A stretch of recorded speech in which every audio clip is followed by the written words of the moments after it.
noite, bom dia. Com prazer que eu estou aqui para falar com vocês a respeito deste movimento que é maravilhoso, o impressionismo, tá? Então, eu espero que vocês gostem, curtem, que façam pesquisa sobre o movimento depois, porque é impressionante. Tudo bem? Bom, nós vamos começar com este impressionismo, com uma das pinturas mais bonitas que eu conheço, tá? Foi um movimento que surgiu na França no século XIX, e neste movimento, né, ele começa a ser chamado como Belle Époque, ou Bela Época, nome em português. O nome deste movimento, né, é derivado da obra Impressão. Impressão, Nascer do Sol, de Claude Monet, grande pintor, tá? Então, nessa perspectiva, o Nascer do Sol é uma obra artística que foi Nascer do Sol surgiu de uma crítica, né, de um escritor ou crítico, né, de pintura, de artes, Louis Laurie, e colocou que ele escreveu no jornal que a impressão Nascer do Sol, de essa obra, né, de Monet, ele achava justo, né, que o impressionismo ele tinha somente a impressão de ser uma pintura, mas que ela não era uma pintura, eram apenas borrões, né? Então ele teve a liberdade de suavizar, os pintores tinham a liberdade de suavizar as pinceladas na tela, mas sem nenhuma reflexão, sem nenhuma paisagem, era apenas borrões, tá?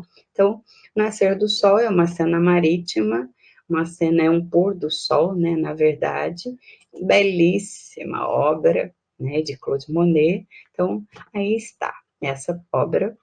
A expressão foi usada originalmente, né, no pejorativo, mas Monet ele acaba catando a essa crítica, o nome a essa crítica, e surgiu então o nome impressionismo, tá?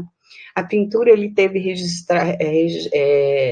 registro, né, de tonalidades, adquirindo uma reflexão, né, do sol na água, e as tonalidades claras, pinceladas, né, à luz do sol, em determinados momentos. Então, o registro das tonalidades que o objeto adquire ao refletir a luz do sol, ou seja, naquele momento, o sol se refletia na água e ele a pintou da mesma forma que estava, tá? As mesmas tonalidades em função do horário que ele estava lá, certo? Então, por isso a influência da luz do sol. Bom, a primeira vez que o público teve contato com a obra dos impressionistas foi numa coletiva realizada em Paris em abril de 1874, tá?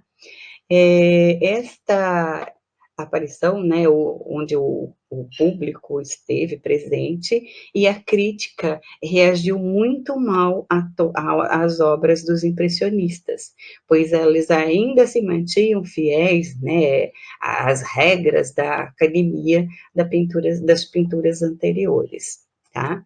Então, as principais características da pintura impressionistas, por exemplo, a figura não deve ter contornos nítidos, né? Desenho, acabamento em preto, pois as linhas é uma abstração do ser humano. Quer dizer, nós é que colocamos, né, para representar a imagem. Os impressionistas, eles não precisavam disso. As próprias pinceladas já iam formando a imagem daquilo que do objetivo, né, daquilo que eles queriam reproduzir, tá? A segunda, as sombras devem ser luminosas e coloridas, tal como a impressão visual que nos causa. Então, tal qual a gente vê é a maneira como eles reproduziam. Então, por isso, sem a necessidade do contorno nos desenhos, tá certo? e não escura, preta.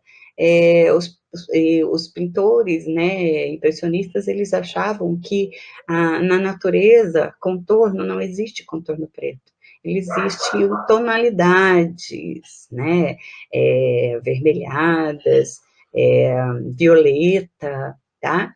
Então, as cores escuras, elas não eram bem representadas nas pinturas impressionistas. Como os pintores, eles costumavam representar passado, na antiguidade, ali não. Os primeiros contrastes de luz e sombra, eles deviam ser incorporados, obtidos com a própria lei das cores. Então, eles utilizam muito as cores complementares, que são, nós temos as primárias, né, que são cores puras, consideradas cores puras, e aí as secundárias. Então, as complementares, eles iam misturando a tinta diretamente na tela, tá? Quando eu chegar lá na frente, eu vou comentar algumas coisas aqui sobre isso, certo? Agora, eu quero que vocês prestem atenção mais esse item. Os tons de amarelo próximo a um violeta, ele produz a impressão do sol, como vocês veem na imagem aqui ao lado, tá? E isso, a impressão da luz de sombra é muito mais real do que o claro e escuro tão valorizado no barroco, no renascentismo e também no romantismo, em períodos anteriores, tá? Então, essa questão da luz refletir sobre o objeto, né? Aquilo que ele está pintando. Então, é aquela luz, é aquele momento, aquelas tonalidades que eles estavam representando nas suas pinturas, tá? As cores e as tonalidades, elas não devem ser obtidas numa mistura de tinta na paleta, como antigamente os artistas pegavam as tintas, punham na paleta, misturavam e depois ia para a tela. Os impressionistas não, eles pegavam a tinta, ia diretamente à tela e ali ele ia pintar as suas obras, certo? As suas pinturas para produzir suas obras de artes, tá? Pelo contrário, elas devem ser puras e dissolvidas no quadro em pequenas pinceladas, que é o que eu acabei de explicar. E o observador, que ao admirar a pintura, ele combina as várias cores, obtendo o resultado final. Então, através dessas misturas, é que ele vai aderindo, formando a imagem, tá? A mistura deixa, portanto, de ser técnicas para ser ópticas. Então, muitas vezes, se olhar uma pintura como essa Nascer do Sol, né, de Monet muito próxima, eu não vou conseguir enxergar nada. Por isso, óptica, mais longe, eu consigo observar ali que tem barcos, tem pôr do sol, tem cenários, navios, outras coisas lá no fundo. Tudo bem? Bom, um dos principais representantes deste movimento, ou seja, que a ênfase, inclusive o nome, né? Tudo é a referência, né, desse artista Claude Monet, maravilhoso. É um francês, o mais célebres dos impressionistas, mais de coração, assim, mais emocionante. Foi interessante pesquisar a luz e seus efeitos. Pintou vários motivos em diversas horas do dia e várias épocas do ano. Ao fim de estudar as mutações coloridas do ambiente com suas luminosidades. Então, ele foi um estudioso das cores para ele produzir as suas obras, né? Então, as misturas ele foi estudando passo a passo antes de começar a executar as suas obras. Primeiro ele estudou e depois ele foi pôr em prática, tá? Então, Monet, ele teve uma catarata, que é aquela membrana, né, que cobre a visão, e aí, hoje em dia tem cirurgia, antigamente não tinha. Então, ele teve uma catarata no final da sua vida, e a doença o atacou por causa de muitas horas, né, com seus olhos expostos à luz do sol. Então, como ele pintava a luz ao ambiente externo, isso foi afetando aumentando cada vez mais as suas cataratas. Durante a sua vida, Monet não parou de pintar. Ele usou, nesta época de sua vida, cores mais fortes. Quando a catarata começou a aumentar, ele começou a colocar cores mais fortes para que ele pudesse enxergar aquilo que ele estava fazendo, tá? Como o vermelho carmim, o vermelho goiaba, como o tijolo, né? Que é o amarelo ocre, que é a cor o amarelo ocre, muito utilizado, mas ele começou a representar com tons mais escuros, que é o tijolo, que é o vermelho queimado, tá? E outros verdes, rosa, vermelho e cores bem fortes, certo? E aí, então, ele dizia que, para mim, uma paisagem, ela não existe por si só, pois sua aparência muda qualquer momento. O sol, ele não fica lá paradinho para ele pintar as suas obras. O sol passa, o tempo não para ele pintar. Então, por isso ele dizia, pois sua aparência muda a qualquer momento, todo instante, certo? E aqui ao lado tem uma obra de Monet, A Mulher com Guarda-Chuva, que inclusive foi tema de Enem, né? Uma das principais características do movimento, aí aparece esta imagem que eu acho belíssima, tá? Então, por isso que é importante este movimento, porque ele também é tema de Enem e de outras provas que vocês possam vir aí cursar aí para frente, tá? E em 1911, Monet, com o falecimento de Alice, sua esposa, e seus problemas de visão, Monet perde um pouco a vontade de viver e de pintar, infelizmente. Mas isso, graças a Deus, já é bem tarde. E aí aqui nós temos a impressão Nascer do Sol, né? A obra mais célebre do impressionismo, que deu ao nome impressionismo, que é essa obra fantástica. Então, em vários momentos, né, do dia e até mesmo aqui, quando ele já estava perdendo a visão, esta.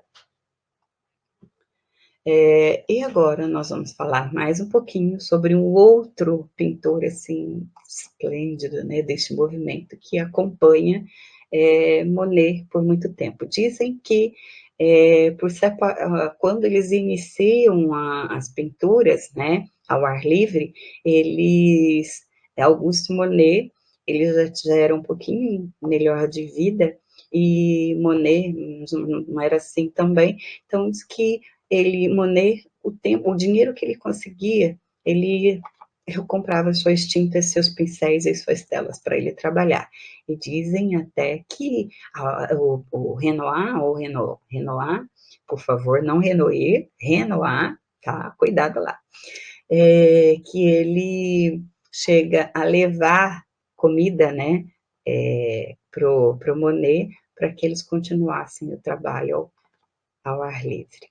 E Renoir foi um pintor francês impressionista que ganhou maior população e chegou mesmo a ter o reconhecimento da crítica ainda em vida. Seus quadros, eles manifestam otimismo, alegria e o interesse em movimentação da vida parisiense, né? Então, aquilo que estava acontecendo na sociedade. Tudo bem? Aí, então, gente, olha as obras dele. Por isso, aquilo que estava acontecendo na sociedade, olha a obra ao lado, né?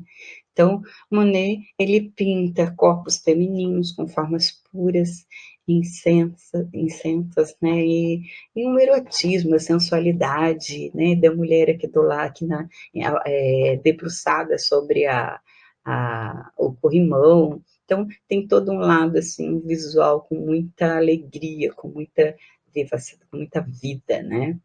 Ele preferia os nus ao ar livre, né? Então, sempre ao ar livre, e as suas composições, os personagens, era sempre do cotidiano dele, os retratos e as naturezas mortas. Então, sempre pinturas que relacionavam com o cotidiano dele. Aquilo que ele via era o que ele representava. tá? E aqui são obras fantásticas dele. Eu costumo colocar que Renoir, as pinturas dele são tão fantásticas, né? As crianças, as mulheres, todas de bochechinha avermelhada, boquinha vermelha, são características, né, da obra de Renoir, tá? São belíssimas as obras. Depois vocês podem até pesquisar outras. E aí nós temos o esplêndido Degas. Gente, é a sensação. Eu sou apaixonada pelas bailarinas de Degas. E acredite se quiser, além das pinturas, ele fez uma bailarina que está no Museu do Louvre. Ela é todinha de cera, tamanho normal. Coisa mais linda do mundo. Então, Edgar Degas, né, parisiense, ele é de Paris, sua formação era acadêmica em administração e por inglês. Eles fizeram com que valorizasse o desenho, né, e não apenas a cor, que era da sua grande paixão, o impressionismo. Além disso, ele foi um pintor de poucas paisagens e cenas ao ar livre, mas ele ia para estúdios, né, ver as bailarinas dançar, que era a grande paixão dele. Ele tinha duas paixões, cavalos e bailarinas.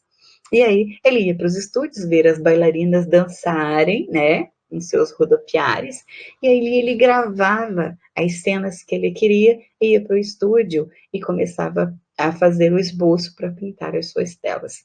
Por isso que diz aqui que ele não era um pintor de produzir os seus desenhos ao ar livre, mas a mesma técnica que os impressionistas obtinham, né, capturar a luz do sol no movimento ao ar livre, ele capturava a imagem na cena lá das bailarinas dançando e ia para o seu ateliê pintar as suas bailarinas, tá? Então, e aí Degas, um desses representantes, né, maravilhosos, os ambientes de seu quadro sempre interiores e a luz artificial. Sua grande preocupação era flagrar um instante da vida das pessoas. Então, por isso que eu falei, principalmente das bailarinas, tá?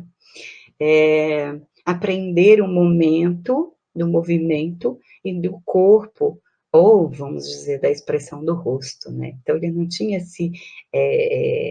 o movimento do rosto, do corpo, assim, as pinceladas soltas às vezes nem dava para identificar. Então, isso para ele não era importante. O importante era o movimento, era a questão do visual, daquele do deslumbre da bailarina, certo? Ele adorava o teatro de bailarinas. Então, fantástico. Olha a tela ao lado, que coisa mais linda. A moça ali, né, pronta para dançar e as outras lá já fazendo seus ensaios. Se vocês puderem, procurem obras que são fantásticas, tá? E